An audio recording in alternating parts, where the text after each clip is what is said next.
This is Michael Orrell from MobileBurn.com. Today we're going to take a look at the Pantech Link for AT&T. It's an inexpensive quick messaging device that will retail for $9.99 after rebates with a 2-year contract. Let's open up the box, see what we got.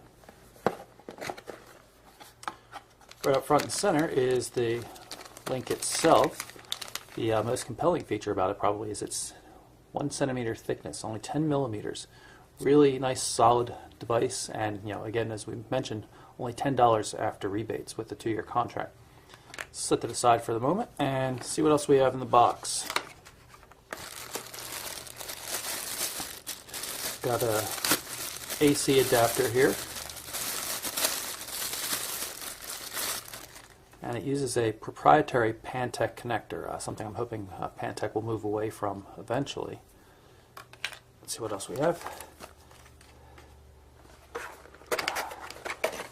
Looks like manual user guide, that kind of stuff down the bottom. Quick start guide here. The full user guide, quite large. There's a Spanish version as well as English, and then just some random promotional information from AT&T. That's it. So here's the phone. I'm going to power it up and then pull off these protective coatings so we get a better look at it.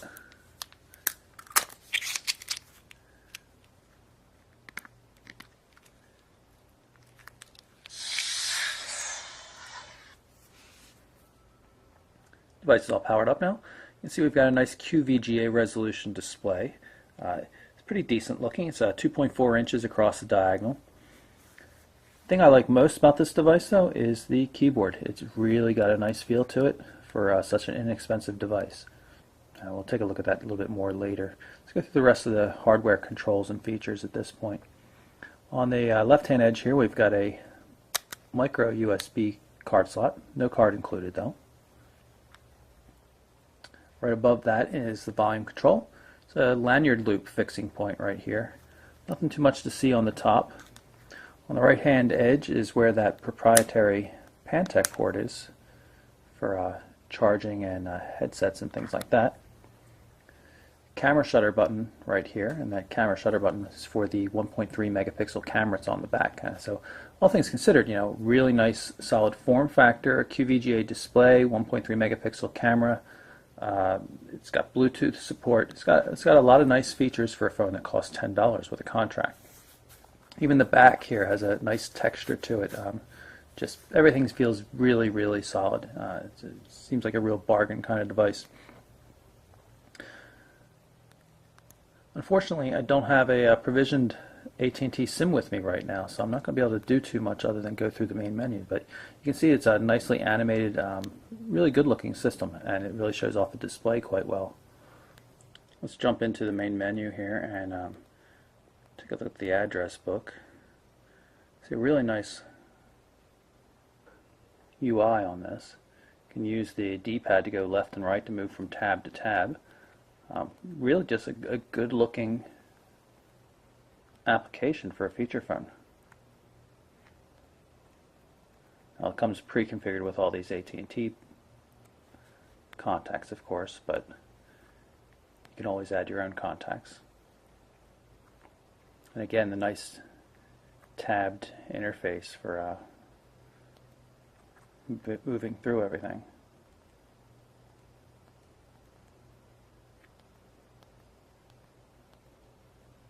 You'll notice that the left soft key is labeled shortcuts, and if you hit this, it brings you up to a menu that you can configure yourself.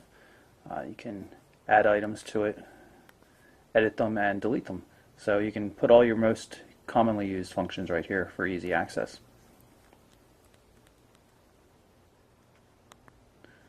Also go to the main menu here and take a look at the messaging client.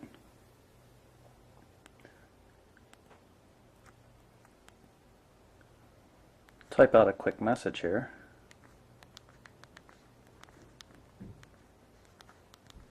Keys have a somewhat slippery feel to them, but have really good feedback and are nicely domed and very easy to find. Just going to hold down the function key here and type in a manual number.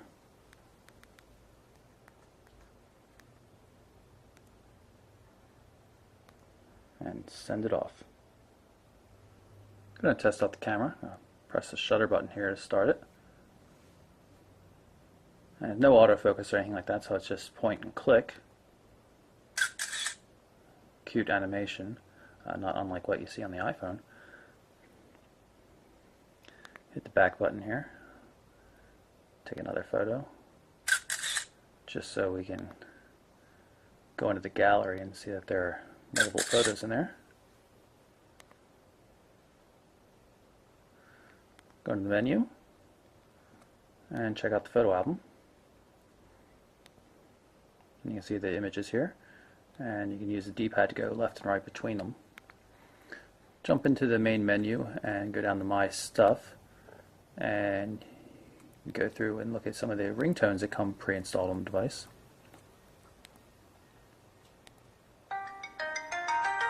Use the D-pad to go through them.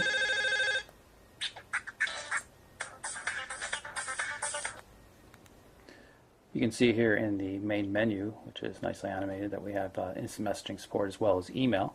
Also support for AT&T's navigation system. The Yellow Pages mobile application is a really nice app for finding things in your area, businesses and such. Web browser, unfortunately I can't show that to you without data here. I'm going to jump into the music player here. I copied a few albums onto a micro SD card and stuck it in here. You can see it's the same player we saw inside the My Stuff part of the menu system. Take a quick look at the options.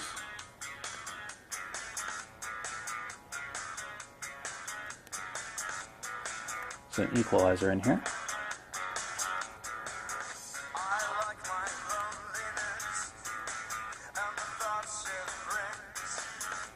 And jump back to the library, navigate through, then of course get right back to the player. I'm going to hit the call in button here. You can see that it plays in the background, and you can have the track information showing up on the home screen, which is quite nice. You can also see that the D-pad can be used for controlling the track that's playing right from the home screen. I'm going to presume that the center button will pause it, which it does.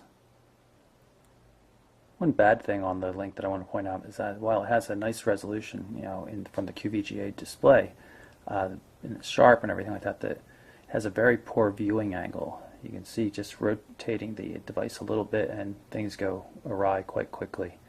So that's my very quick look at the Pantech Link for AT&T. Very inexpensive quick messaging device, as AT&T is prone to call them these days. Really nice form factor, good keyboard, solid build quality, and low price. Display's not so great, and obviously I didn't get to check out some of the other features that were data intensive, but overall, pretty decent little phone for the price. So again, the Pantech Link for AT&T. I'm Michael Orrell for MobileBurn.com.